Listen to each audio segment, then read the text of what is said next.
I know y'all don't give a fuck. We just came back off vacation. I still got the vacation hat on. You know what I'm saying? I was fucking with my Latina mommies. Into it. What's y'all top 5 Batman Arkham games? Go right now.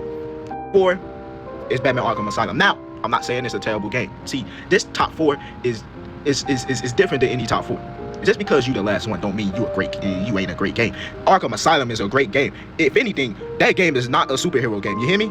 Do y'all hear me? That is not no superhero game. You hear me? That is a horror game. You don't believe me? Okay. Scarecrow. The Scarecrow missions. That is not a superhero mission, nigga. You had to hide from that nigga, bro. The nigga, it's in the name. Scarecrow. Number 3. This might be a hot take. Now, this might be a hot take. This might be a hot take. I'm gonna have some niggas mad about this. Arkham Knight number 3. All right, look, Arkham Knight. Now, I'm gonna say this. I don't think it's a terrible game. I don't think it is a bad game. I don't think it's the worst game of all time. I don't think it's the worst Batman game of all time. Because I played Batman Begins on the PS2. Number 2 is Arkham Origins. Now, I got this when I was a little kid.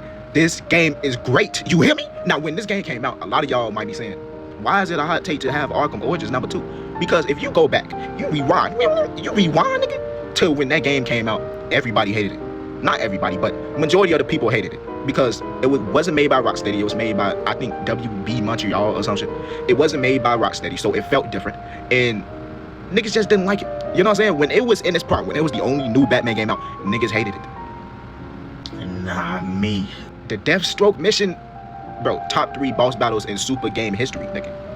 It's up there. The Executioner boss battle was funny as hell. The Joker was crazy.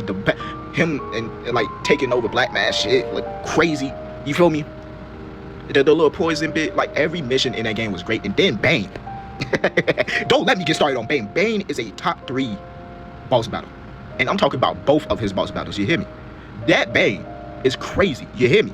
Now look, that's why it's in my top 3, because the gameplay mixed in, you got the shot gloves, and then the story, the assassins, and then the iconic scene. No, you are not. No, I may be. The day between the purgatory.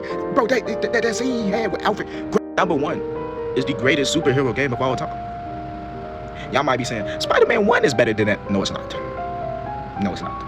Hey, if y'all Spider-Man fans and y'all prefer Spider-Man, that's cool. But I'm not finna let y'all just splurge, just bullshit out of it. Like, y'all not finna do that. Yeah, we not finna just, we not finna just recency bias, nigga. Yeah, like, we not finna just say Spider-Man 1 is better than Batman Arkham City. Are you out of your mind? Like, Hugo Strange, you pop out, you start off the mission, you as Bruce Wayne, then you gotta escape, then you go through that, you face Two-Face, then you meet Catwoman, then the Joker try to shoot you, then you go meet the Joker, you meet Harley Quinn, you, nigga. And then not only the Easter eggs, the Riddler, I think, what's that one nigga name, the Calendar Man, whatever the fuck his name is. You had all these